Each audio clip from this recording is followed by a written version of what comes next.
Hi everyone, I'm Susie Turnbull, and I'm running for Lieutenant Governor of Maryland with Ben Jealous, and I'm in Annapolis tonight at a house party, and we have house parties across our state of Maryland today. We have people who want to listen to us and talk to us, and we're going to take questions later that people can text in as well. What we want to do is talk about the election and talk about why Ben Jealous is the best choice to be Maryland's next governor. I'm pretty excited about it, obviously, because I got to know Ben about a year ago. When I contrast Ben Jealous with Larry Hogan, who is our current governor, what I like to tell people is Ben has a plan for the future to make sure that we have schools that are back in number 1 instead of number 6.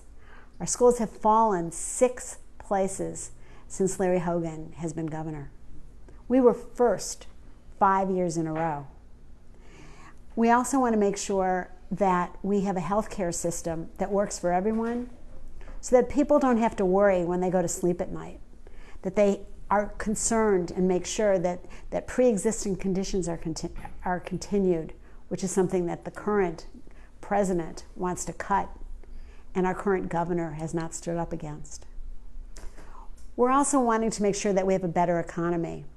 You know, the Baltimore Sun just today did an editorial talking about how Ben's plan makes sense, where Larry Hogan has let us stagnate. When you compare our state right now with others in the region, we're falling farther and farther behind. The headlines say that.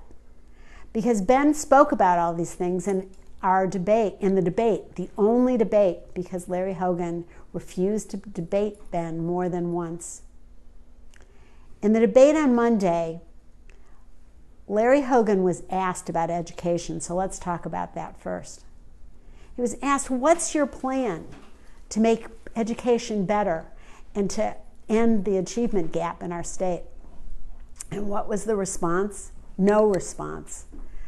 Ben answered really quickly. Ben Jealous said, what we want to do is make sure we have universal pre-K, so every child gets to kindergarten ready to learn.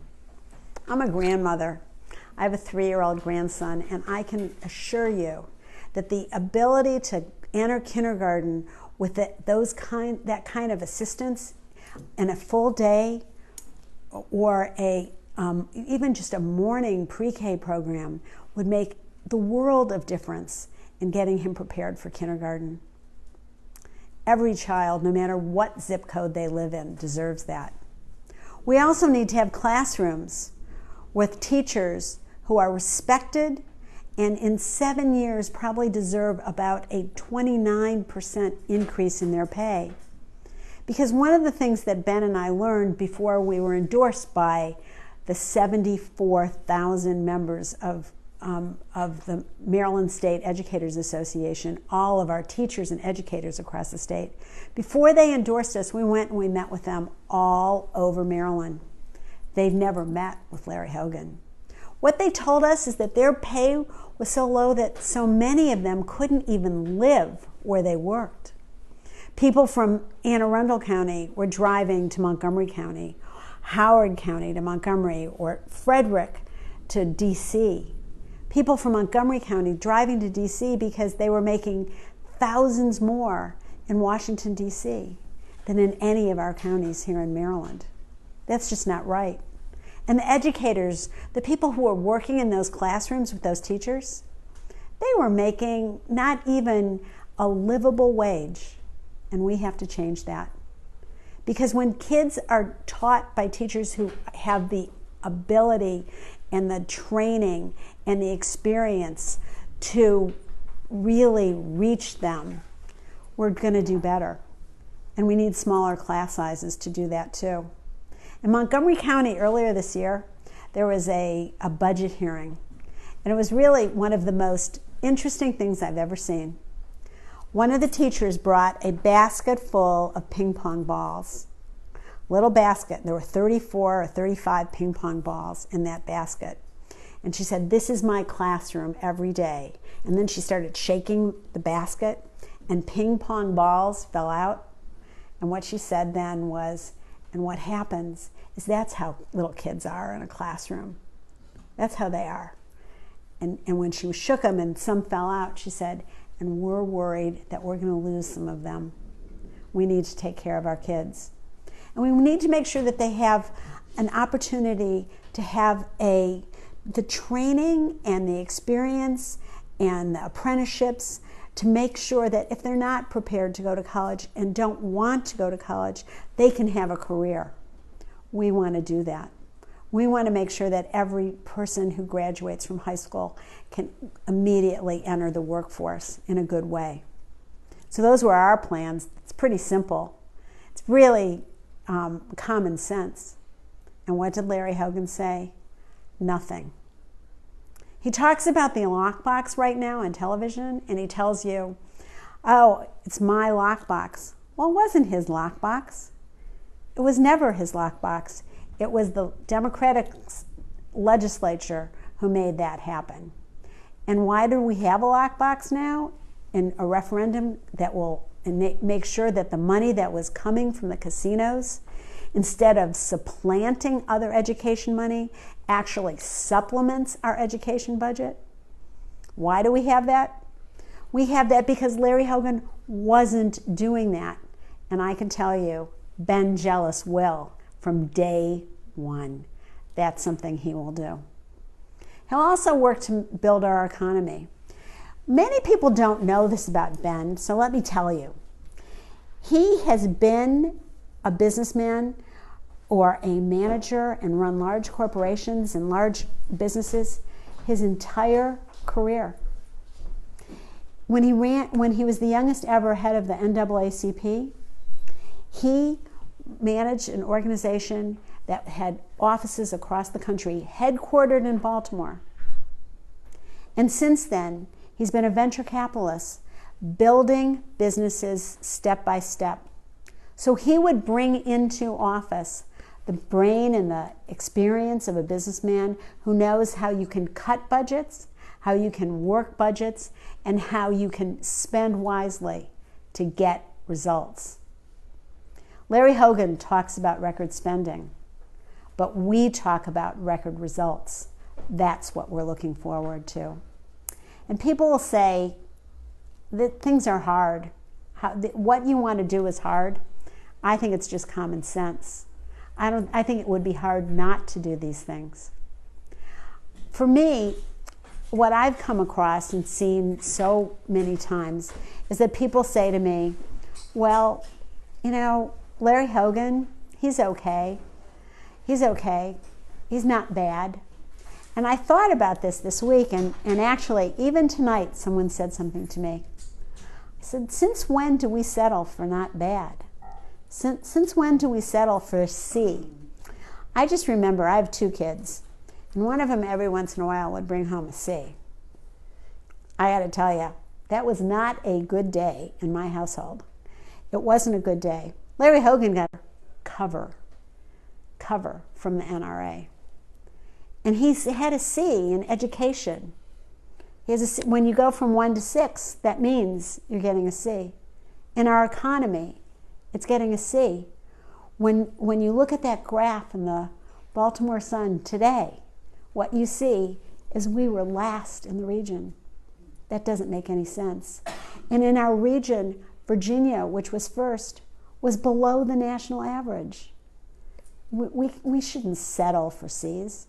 We shouldn't settle for a system right now where we have to end mass incarceration to make sure that people have opportunity and we have a good future. And that people have an opportunity to have free community college and potentially free higher education altogether so that we can end the student debt. I look back, Ben and I were lucky. We came from generations, from parents who made sure that our future was secure. How did they do it? Well, for me, I was the child of an immigrant cab driver, and I got college loans and grants and scholarships, and I went to college on my dad's tips. And every summer I worked to be able to pay for the next year. You couldn't do that now. Ben tells a story, actually, of him being in his grandfather going to University of Maryland, Baltimore Law School, and he paid $200 a year. This is a man who came to Baltimore in 1941 to work on the B&O Railroad and had a storied career as a probation officer in Baltimore. How did that happen? It happened because he got that 1 year of law school that allowed him to do that. It was $200 a year. If you looked at inflation, it should be $2,600 a year. Now it's $31,000. Do you think anyone can, or many people, can work a summer and make enough for their school year? Doesn't happen anymore. So kids are building up more and more and more debt. We want to do something different. We want to end mass incarceration and put those dollars into higher education. Every single dollar there would make a difference. It would be build for opportunity in the future. That's what we want to do. It's very, very simple. It's not radical. It's not surprising in many ways. It's the future. It's the next way to deal with things. Because people can't deal with this debt. Ben's grandmother was a social worker. She actually trained Barbara Mikulski. And when she did, and one of the things that she's always told Ben is that you have to look at things and you have to solve problems. And baby, you just don't solve half a problem, because then you still have a problem. His grandmother's 101 now, and she's had a lot of good advice. And her advice also told us, and what Ben explained, is that her pension, her AFSCME pension from working in the Maryland government and state as a social worker, helped her send Ben to college, where he went to Columbia University, and then when he graduated, became a Rhodes Scholar. He's done so many things, and he comes from such an interesting background. His grandparents, as I said, came in 1941. His mom grew up in the McCullough Homes housing project in Baltimore City. And then when she was in high school, she sued the school to integrate the school, because it was before Brown versus Board of Education, and it was part of that.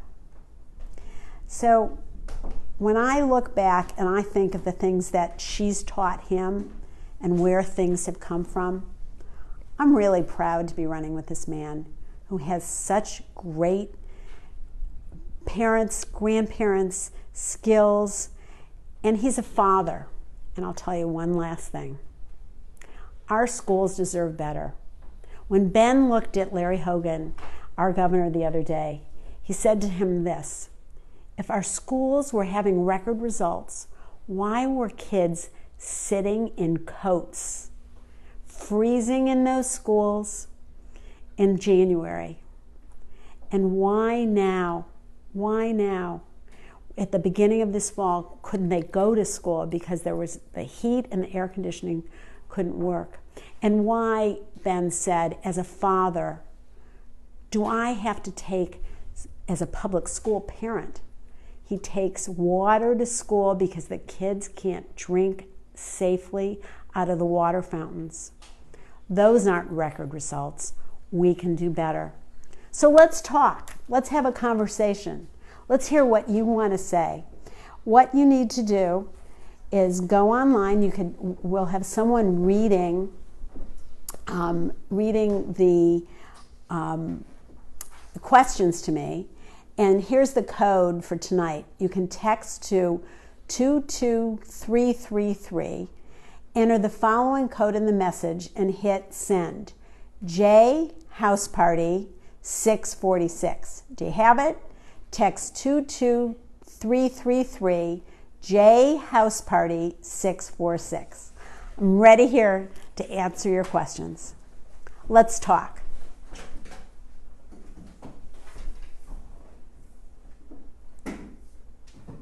So our first question is, what is Ben Jealous specifically specifically going to do to help our schools? Okay, the three things, the most important things that I spoke about is, first, we're going to fully fund our schools. There's going to be a report from something called the Kirwan Commission that'll be coming out this fall. And what the Kirwan Commission has said so far is that our schools are underfunded by about $2.9 billion a year. So our plans are very simple. We want to fully fund our schools, pay teachers appropriate salaries, make sure that we have universal pre-K so that regardless of where you live, you have that opportunity. And we want to bring training into schools. Some of the things that have happened across our state in different counties is that you can work and send kids who know that they aren't going to go into college but want a specific career. And some of them are getting those classes from the junior colleges, from the community colleges already. And what we want to do is build that system stronger, make that stronger. It also helps for the students who are going to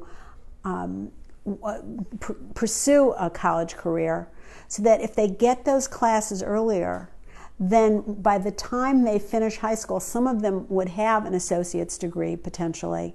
And then you move them into college, and college is shortened and is less expensive as well. How will your healthcare program work? How will it be paid for? You know, that's an interesting thing. First of all, it's going to take time. We call for Medicare for all. But what we also understand is that in order to get there, it will take time. So what we want to do is firm up our current system of the Affordable Care Act, Obamacare as it is known, and make sure that we strengthen people's ability to be part of the system, to enroll in the current system. Our state is advanced because in Maryland we have what's called an all-payer system, which has saved our state hundreds of millions of dollars over time. We believe when you bring more people into the system that the pool will allow us to save further. We also know that we would be able to have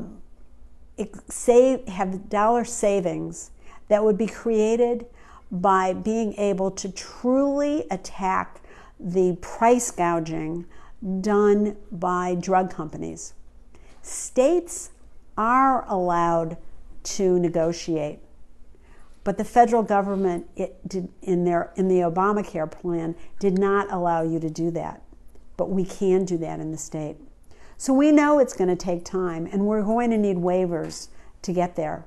But we also know that what our plan would do would bring costs down for individuals. Premiums have gone up for some Marylanders 100% in the last 4 years. The fix that was created by the legislature, and we're very happy with the fix, is a good one because premiums may shrink just a little bit this year. They were up 120%. So if they go down 20%, you're still doubling 100% increases in 4 years. We believe that 1 year fix was a good one, but we need a full-time fix because the status quo just won't work, which is why we want to move ahead. Could you repeat the question after I say it just so people can hear it? What do you think is the biggest problem facing the state? What do you think is the biggest problem facing the state? I think education and healthcare are the biggest problems facing our state. I think that it all comes together.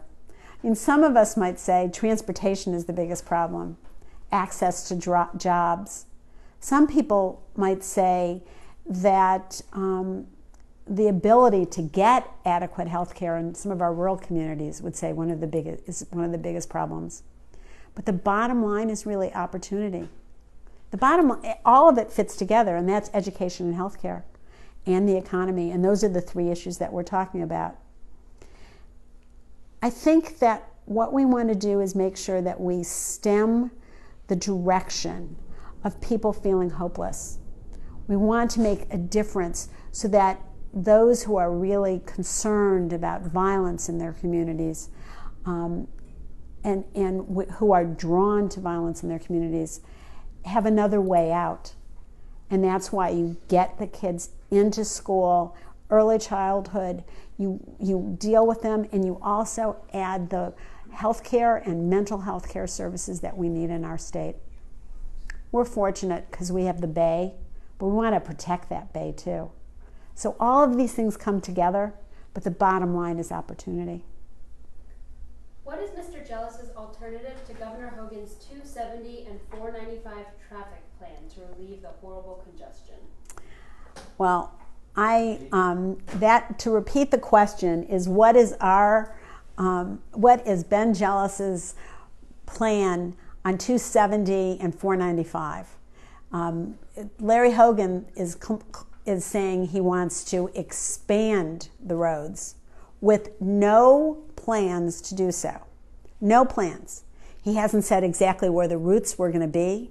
He's talking about millions and millions of dollars, and he's coming up with conflicting comments as to what houses actually are going to be taken away.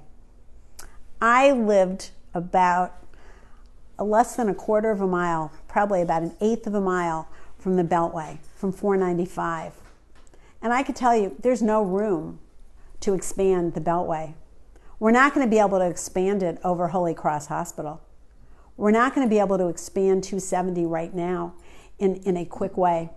I've also worked in government for about, the last 40 years. And what I can tell you is this: to build a road, it takes 20 years. Remember the ICC folks? Larry Hogan wants to build roads, potentially pay for them and privatize them, pay for them with luxury tolls. We don't want that. What we want to do is expand potentially bus rapid transit. We want to invest in things that are going to be the 21st century solutions, not the 20th century solutions. And we could do it. We can build things down the median. We can make sure that we have more access to the rails that are coming into down 270. One of the things that I thought was crazy was when I heard how at 270, and people from Frederick, if they miss their train at 8:30 in the morning, they have to drive because there are no more trains. We need to invest in Metro. Mark Corman, who is the delegate from District 16, and Brian Feldman, a state senator from District 15 in Potomac, will both tell you. They fought for Metro funding tooth and nail. They never got support from Governor Hogan, who didn't want to fully fund Metro. And they fought and they fought and they got it. And what we need to do is invest in Metro in the Washington area and potentially make sure that there is somehow a connection to some other things up and down 270. We're going to have a purple line. We know how long that took. But what we need to do and make sure is that people have options that are 21st century and not 20th. I love your platform. What can I personally do to ensure that you and Ben Jealous are elected governor and lieutenant governor? I love that question. That question was, I love your platform. What can you do to help elect Ben and I? Okay, what you could do, go to benjealous.com. You could do two things there. You can volunteer and you can contribute. To volunteer, you click on volunteer, and you'll find 24 offices that are working full-time every single day across our state. We have 50 organizers that you can connect with who will put you to work canvassing, phone banking, writing postcards, speaking to your neighbors. You can write letters to the editor. You can email your friends, and you can send us contributions. Because if you really want to see those TV ads, and I know you do, what you could do is go to benjealous.com / like this, donate. You can send a check to Friends of Ben Jealous at Post Office Box 8715, Silver Spring, Maryland 20907. But to check that one, go to our website, benjealous.com. But the most important thing is to be positive and tell people that there is a difference. There is a difference. And with Ben Jealous, we can do big things again, because what we want are record results. Thank you.